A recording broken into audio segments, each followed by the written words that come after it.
Welcome to my games room.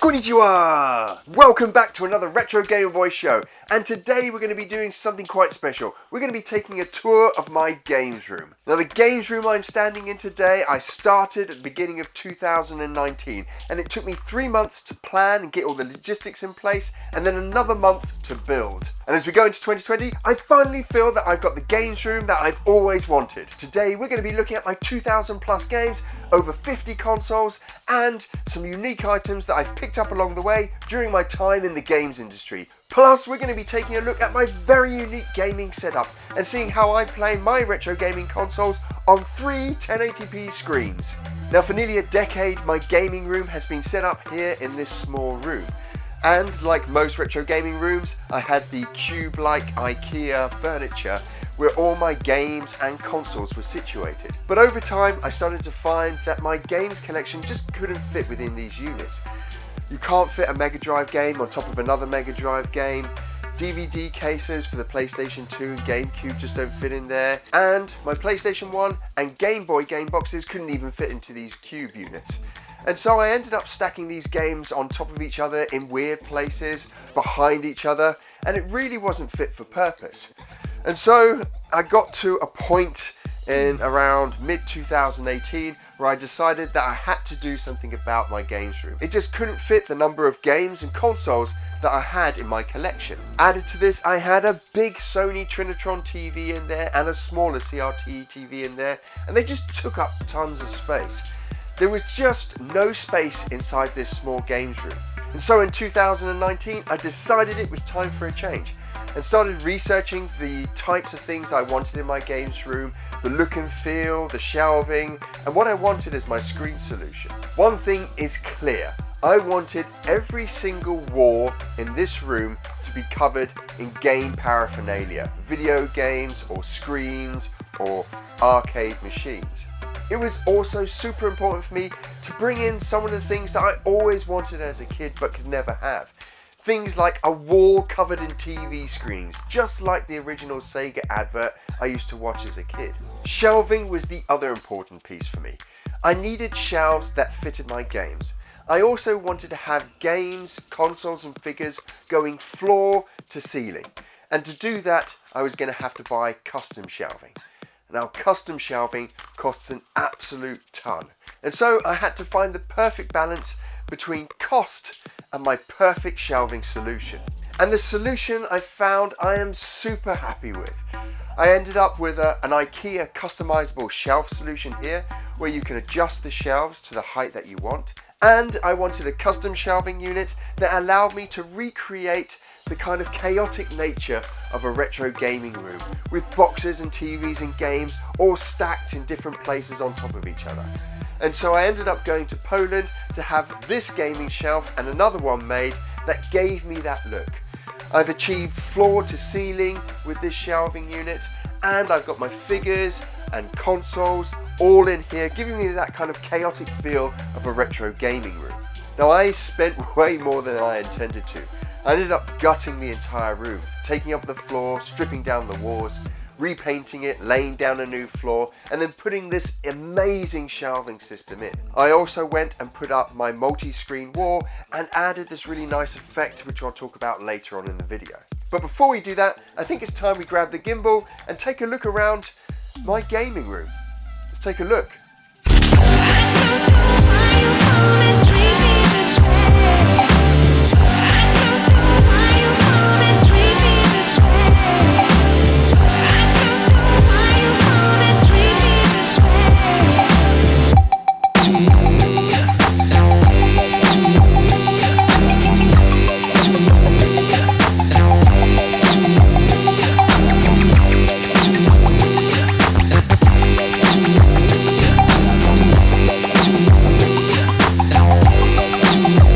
start with my most favourite thing in the games room, and that is my signed copy of The Legend of Zelda, signed by Miyamoto-san when he came to London.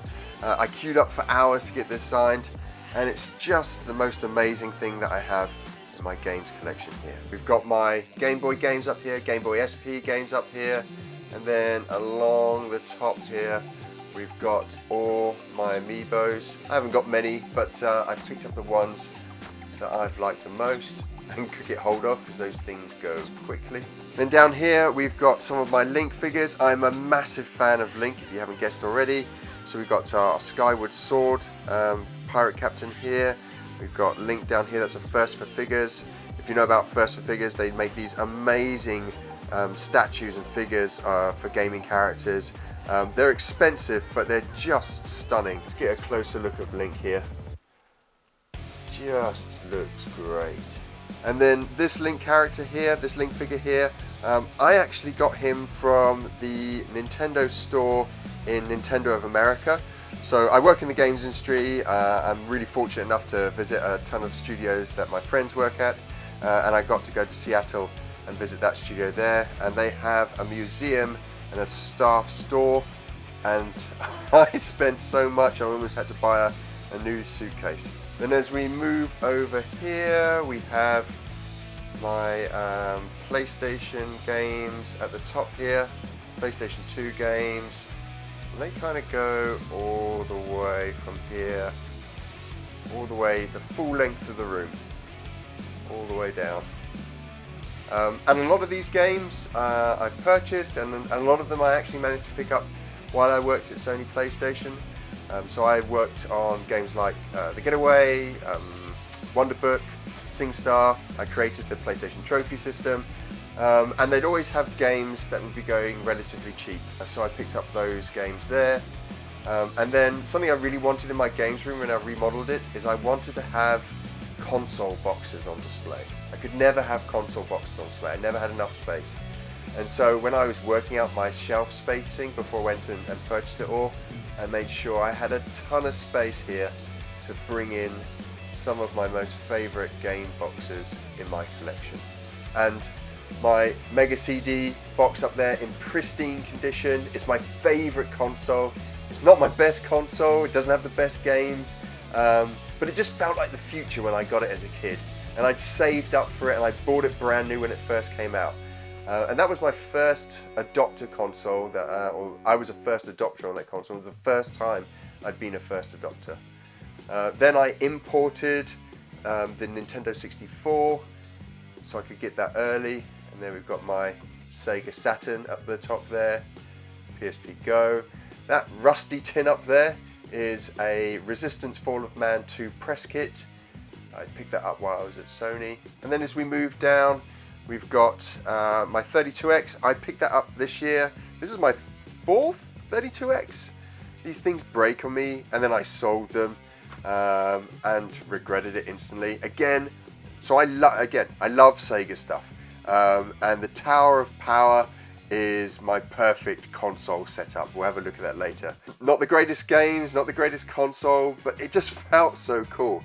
And so to find a boxed 32X in the condition that this is in was amazing. And then we've got a few PC games, Carmen Sandiego from Electronic Arts, boxed on the Sega Mega Drive. We've got a few Saturn games. I haven't got many Saturn games. It's something I really want to build out, but we've got the Shining series here.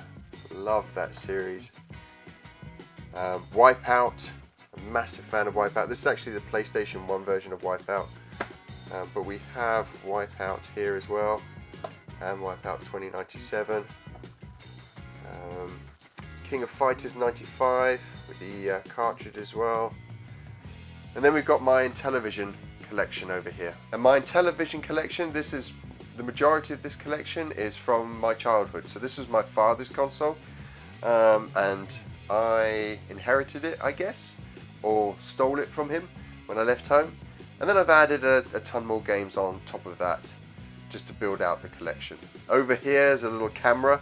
So this camera here is actually set up so that I could do live streaming, and the intention during 2019 was that I was going to do my Live at the Arcade stream where essentially I play on my arcade machine, and then this little camera over here would record my face, and I'd be streaming out my gameplay via my capture box, which is down below. But I never got the guts to do it. So maybe in 2020 I'll build up the courage to do my live at the arcade streaming session. Then we've got my Master System collection. This was the Master System is the first console I bought. Now I didn't buy it when it first came out, I bought it off of a friend. But this was the first console that I saved up for and bought. I was maybe 13, 14, no, probably 13. And about half of these games are games that I have originally bought, and then the other half I've bought over time. Then we have my Mega Drive collection. Now my Mega Drive collection is something that I am actively trying to build out. So I've always purchased the games that I absolutely love or would enjoy playing. So Populous 2 there, Two Tribes is a great game. Shinobi 3. Ghostbusters, I actually quite enjoyed Ghostbusters. Herzog Zwei, that's a great game as well. Ghouls and Ghosts. Rocket Knight Adventures. I got some absolutely fantastic games on the Mega Drive here. Oh my god, World of Illusion, that is such a brilliant game. I actually think I'm going to play this after I make the video. Golden Axe series. I think Golden Axe 2 is probably my favourite out of all the Golden Axe games, apart from Golden Axe on the arcade. But yeah, quite a few Mega Drive games. And about a month ago, I did a video about EA games that you may not know about. And I bought a couple that I hadn't heard of and played through them. And that I enjoyed them so much that I thought, I'm going to go and collect a full UK Mega Drive EA collection. And so that's what I've started to do. But as I've started to collect all of these EA games, I've actually felt like, why don't I just go for a full UK Mega Drive collection? And so I've started to look at collecting a full UK Mega Drive collection, which is just crazy because that's just going to cost me a ton of money and take me years to do. But yeah, it will be the first collection I've ever tried to build and complete. Like I said, I mainly just buy games that I love, but it started, and I'm going to start with trying to build out the EA UK Mega Drive collection. That accounts for a quarter of all Mega Drive games made. So if I can get that done, that would be a good start, and then buy games that I like, and then slowly buy games that are okay, and then eventually the games that are impossible or just super expensive. As we go down here, these are my kind of quarters. So I've got a custom MAME cabinet, and I have a coin op, so that's what those are for. Down here we've got loose cartridges. So my games collection, I like collecting games and buying games that only come in boxes, but over time I've had a few, not many, but a few unboxed games, and I'm hoping to kind of find a actual box for them. This cartridge over here is quite interesting. So this here is the Tanglewood, but it's a press disc. So it's this kind of orangey purple colour, which is pretty cool. And then I've just got PlayStation 2 discs, demo discs at the back here, where this custom shelving unit butts up against my other shelves. And then down here, there's enough space to fit a CD game. So the idea is that I've spaced out the shelves in a way that I can actually also use the bottom of the floor and the shelf above it as more storage space for my games.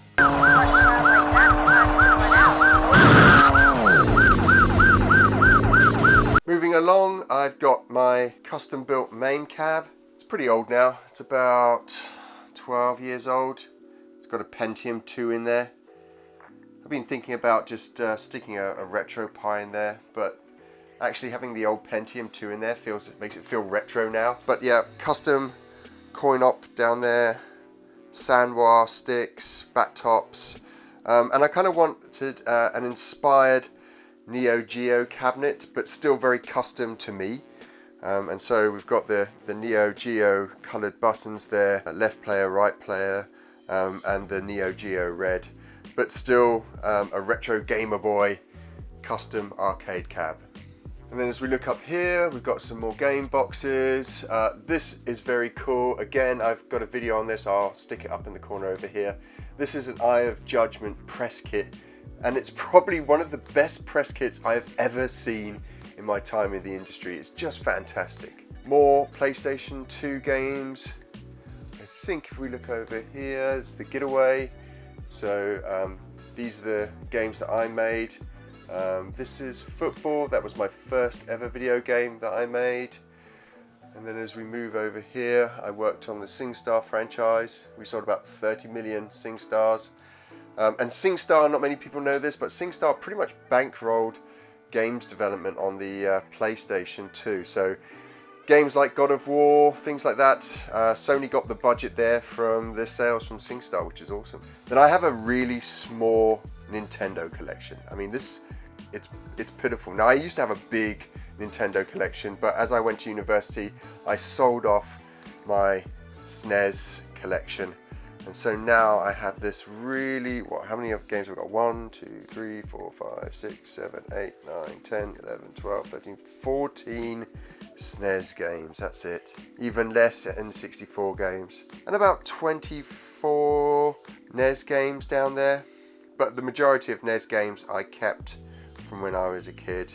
And I've added a couple. And it's a collection, the Nintendo collection is one that I really want to build out again. Small GameCube collection there. I always get the Zeldas.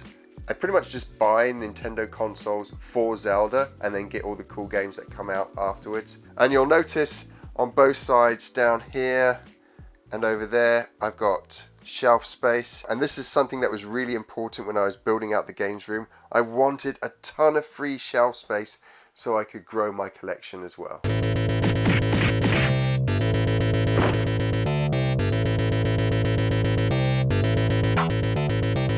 Now over to the first of the custom shelves. Again, everything is floor to ceiling. So we go all the way up here, floor to ceiling.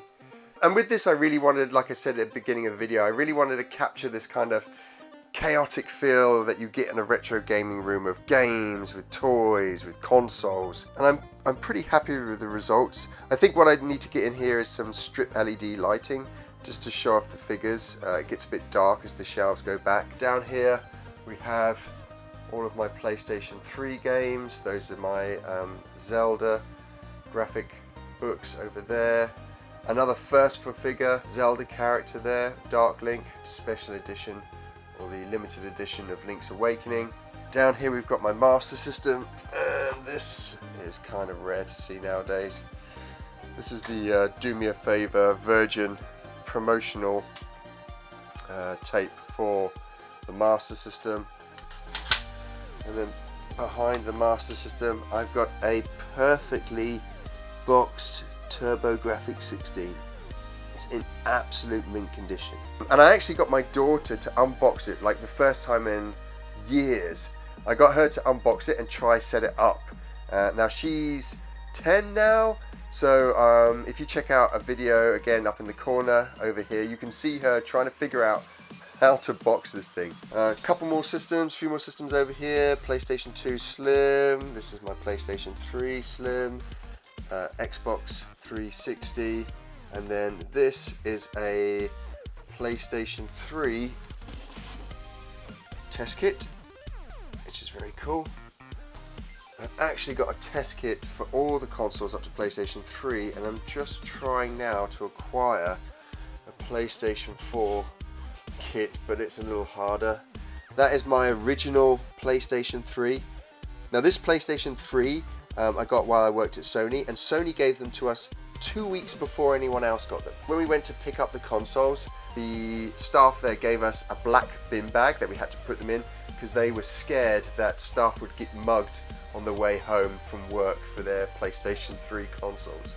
Now, I made a couple of PlayStation 3 games. I made Book of Spells on the PlayStation 3, and I also created the PlayStation Home platform.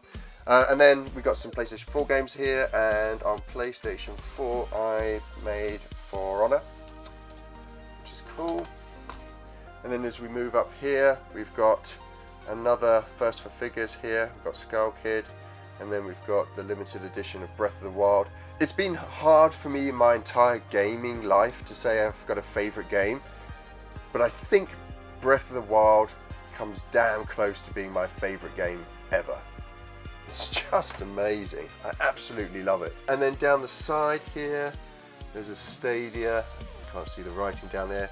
And this is a PlayStation 2 hard drive in mint condition. The hard drive is actually in my PlayStation 2 test kit, but this is the box for it. My Disney Infinity figures. Now, I didn't actually collect these when the games were out, but when they cancelled the game and the figures dropped to almost free, I managed to pick up a ton. And so every time I see one for like $1 or £1, I always go in and pick one up, and the figures are fantastic.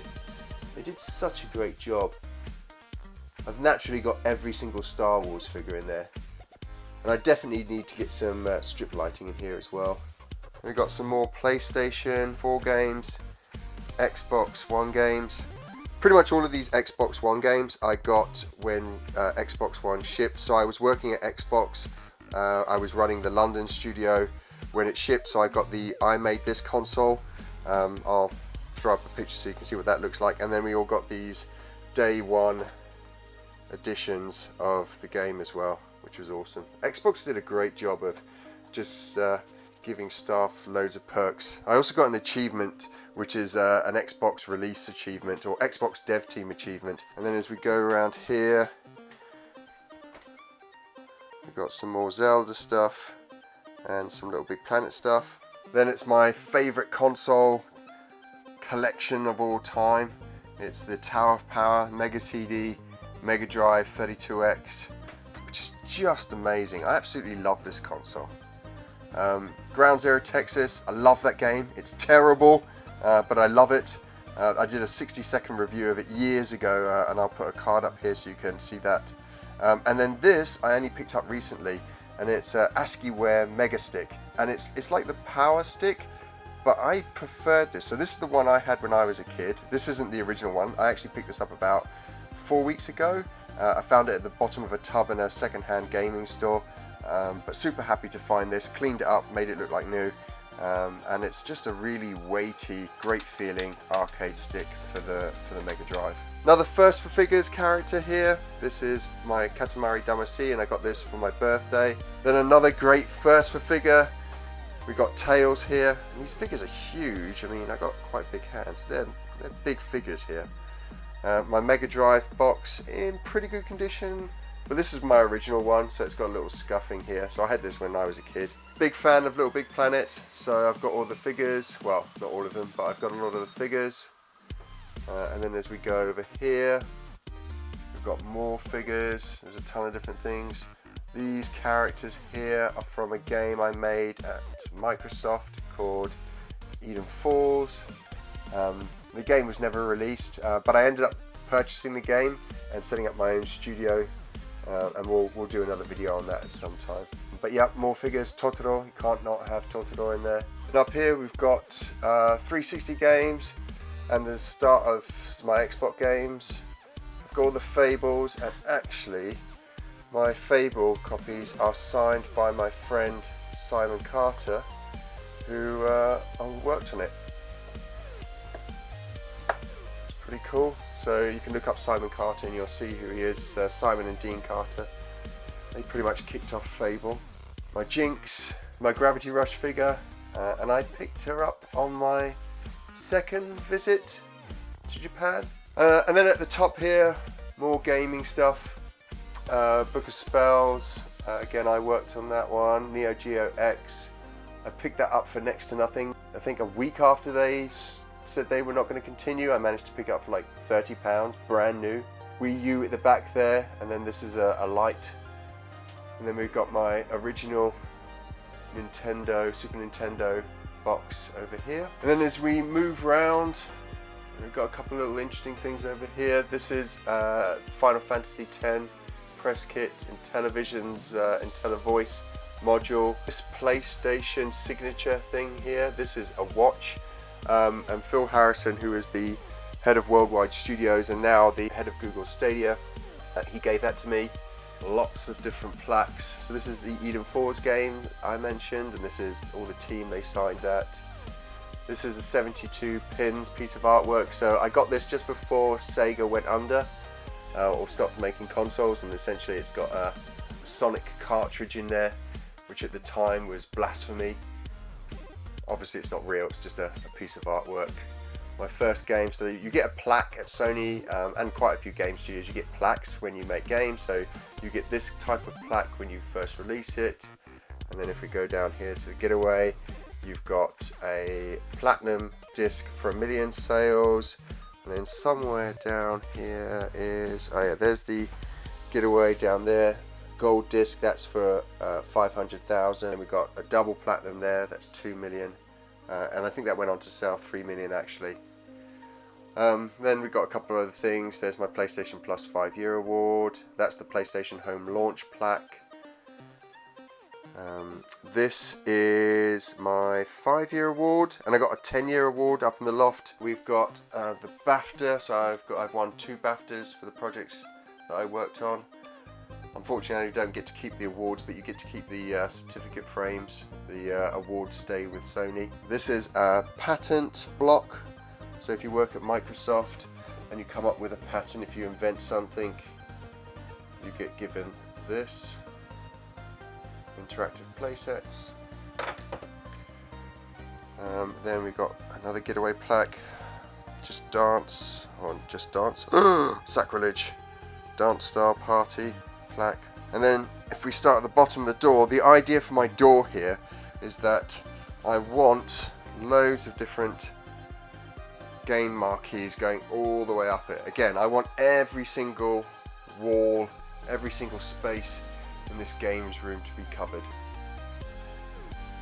Soul Sacrifice, signed by Infame Sun, I can't remember. He is one of the creators of Rockman, Mega Man, and he signed that, so I met him at Sony. I think it was about the time when I was doing Book of Spells, so I demoed that and he got to see that, and then he signed that bit of custom artwork there for me. Then we've got my Metroid Prime light. If you hit it, it switches on. Got my Pixel Ryu over here. Some of my, in fact all of my Switch games, I haven't got that many. And then all of my Vita games, and then some more little links.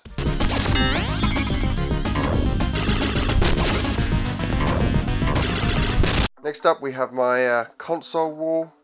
And again, I wanted ground to ceiling of gaming, and what we have here, this square you can see here, is the window, and I've blocked it up. It's not permanently blocked up, but I've got some insulator styrofoam and then wallpapered it and put these cubes on to match what I have going on my video wall on the side here. But we got some really cool things on here.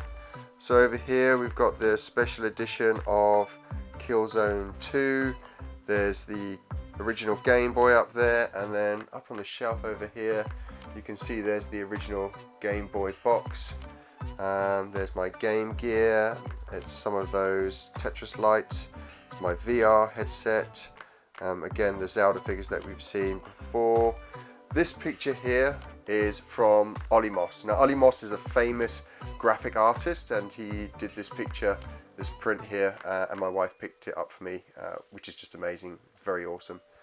And then we've got the Breath of the Wild Special Edition Joypad, an award from Sony for Outstanding Achievement, and then we've got Game Boys, DS, SP, Game Boy Color, Game & Watch, 2DS, PSP 2000.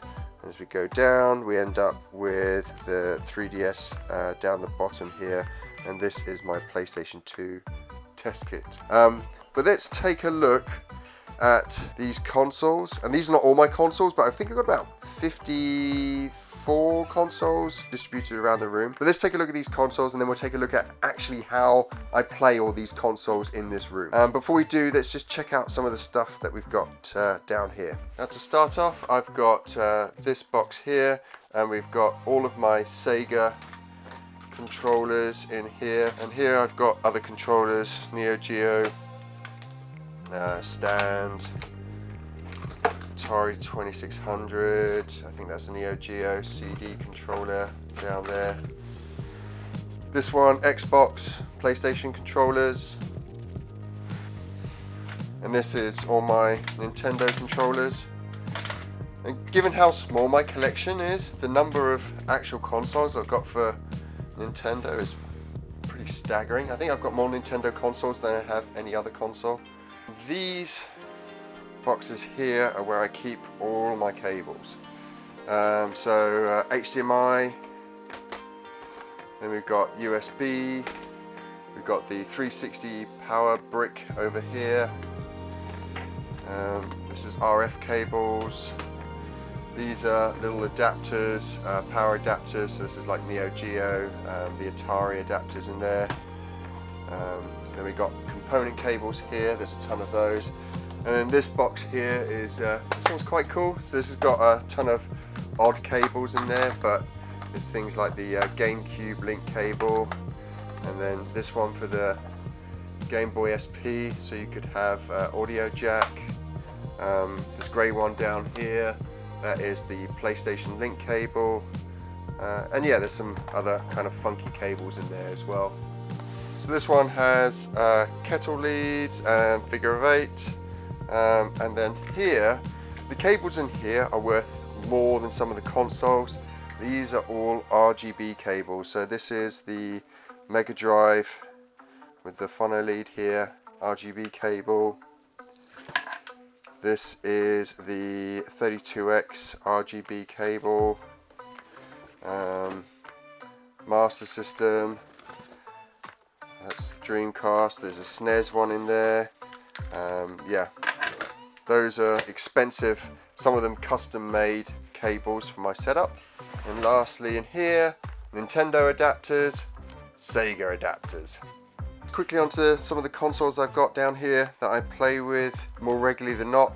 Ones that I don't play with that much I have up in the loft. Game Stick, I don't play with that, but I've just got it down here. Then we've got the Wii, Xbox, original Xbox, Intellivision.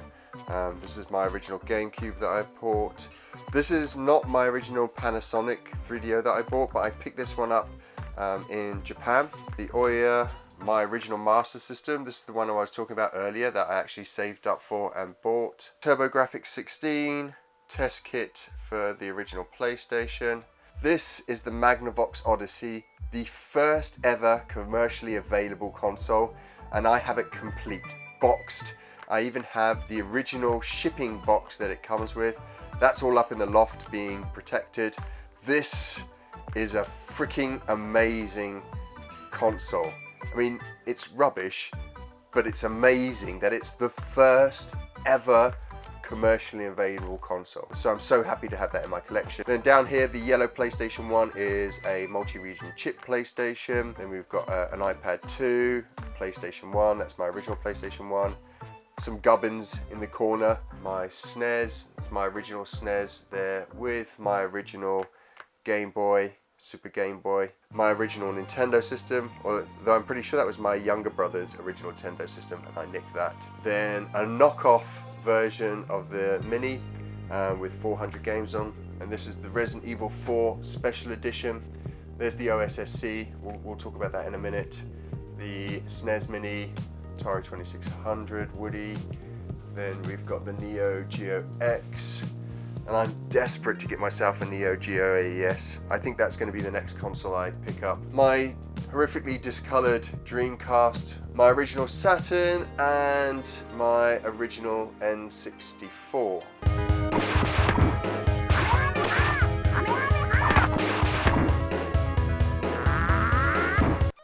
Finally, we've got my video wall here, and this is probably my most favourite wall. Not least because this is actually the wall I stare at the most for when I play video games. So again, like everything, starts from the floor and goes up to the ceiling, and then I've just got some boxes that I like to display down here. Time Crisis, Lethal Forces, that was awesome. Original PlayStation joypad, PlayStation 2 multi-tap there. Special edition Little Big Planet. And this is where I have pretty much all my PlayStation 1 games. Tactics Ogre there. It's costs a pretty penny now to pick up. Darkstalkers, that's awesome. Ah, Star Gladiator, oh my god. It's the best thing about having a games room is you just look through the games that you've got, and then you see one that you haven't played in a while and you pick it up and have a go on it. It's awesome. PSP games. Now I didn't directly make a PSP game, but my vehicles from the Getaway are actually in Gangs of London.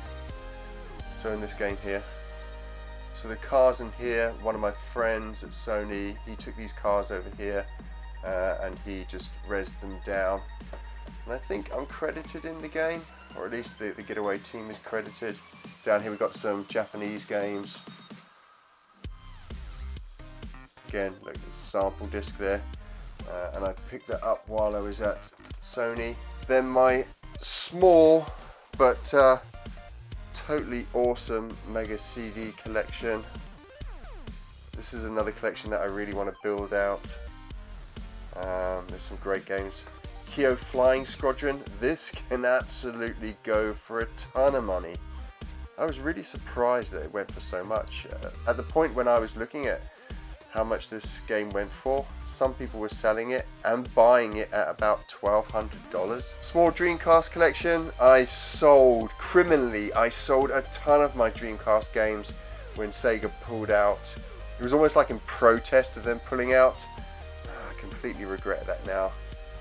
But I kept hold of some of my favorites. Shenmue, Jet Set Radio, Phantasy Star Online, very small DS and 3DS collection. And then at the back there, PlayStation 1 demo discs, just like the PlayStation 2 demo discs there, they kind of just fill up the dead space with the shelves crossover. Now the first for figures, Mario, absolutely amazing. We've got wireless headphones here so I don't disturb the kids. I don't wake them up when I'm playing. And then we saw this already, my original PlayStation test kit that I picked up actually after I left Sony. And then this is my video wall. And the story behind this is that when I was a kid, there was this Sega advert where they had a ton of CRT TVs, like all stacked up. And I really wanted to create that. And I knew I couldn't have CRTs in this room. Not like I might get one in the future, but I couldn't have anything on the scale that I wanted it. And so I went out and bought some flat panels and kind of recreated it a little bit. So I had that kind of thing that I always wanted as a kid, I managed to get. And then what I've done is I built these sound blocks here. And what I wanted to create was this kind of pattern, this pixel pattern. So each one of these blocks is a perfect square. Well, when they haven't been cut to fit in, but they're supposed to be pixels. Awesome. Borderlands 3 mask up there as well. Cool. I think what we'll do now is I will explain how I actually go from the consoles down here and play games up here. So one of the big things I wanted to achieve for my new gaming setup was to get rid of cable management. I absolutely hated it in my last room. And so when I was dreaming up my new solution for a games room, I came up with this. And essentially what I do is I grab a console, stick it down here. I go grab the power cable from this one over here for the Neo Geo, and actually the HDMI from that one as well. I have power up here, and then I take my HDMI cable, in this case, and plug it into this port over here. And then what that does is it splits out the signal through a zero latency splitter, which is just underneath my games down here, and pushes it to these three screens. Now when I've got a retro console, so if we have the Mega Drive, then what we do is we take all the ridiculous power cables that it needs and we plug them in the back here. Then we take the RGB cable, which is again down there, and we take it out of, we take this one out and we put it into here. And then what that does is the RGB signal goes into here. It goes through a very short, custom built male to female RGB cable that goes into, come down here, it goes into the OSSC down here, and it plugs into the back over here. And the reason for that is I wanted to take the strain off of always putting an RGB cable into the back of this OSSC. It's an expensive piece of equipment and I didn't want to damage it. So this short RGB cable that you can see here goes into this box over here, and that RGB cable there is where I'm putting all the stress, and so it really is not going to do any damage, and if it ever did, it would be doing it to the cable that I had custom built, which is expensive but nowhere near as expensive as this. Then I've got this little L adapter here for the HDMI, and again it just takes off the stress from the components, and this goes down and into the splitter box, and so when I put in this RGB cable in here, it's going down into the OSSC, then this goes out and into the splitter, and if I'm just playing HDMI games, then this HDMI port here, if I just take this out, there's an HDMI port there, that also goes into the splitter, and that's where I get my HDMI games going into the screen setup. And that is how I get a retro gaming experience in HD on three 1080p screens. And then I've got a fourth screen down here, and this is just an old Surface tablet, and what I do is, at the moment I've got a picture, but usually what I have on there is like I'll have YouTube playing or a film playing, or I'll just have like tips and cheats if I'm playing a game and can't be asked to figure out what to do. And that, my retro gaming friends, is my games room. And as we go into 2020, I'm super excited about building out this room. There's a ton of stuff I still want to do in here. The wall that covers up the window, I want to add stuff more to that. I can't wait to build out my door with more marquees, and I've got a ton of shelving to fill out with games. And not to mention, trying to build out that entire UK Mega Drive collection. If you've made it to this point in the video, then congratulations. I think this is the longest video I've ever made. I really wanted to get the opportunity to show you my games room and what I've done with it, hopefully inspire some of you, and I'd love to hear from others about what they've done with their games room, any suggestions they've had from what they've seen here today. If this is your first time visiting the Retro Gamer Boy channel, then why not consider subscribing by clicking on my little pixel head below, and so that you never miss a retro gaming episode, you can click on the bell below and you'll always be notified when we have a new show for you.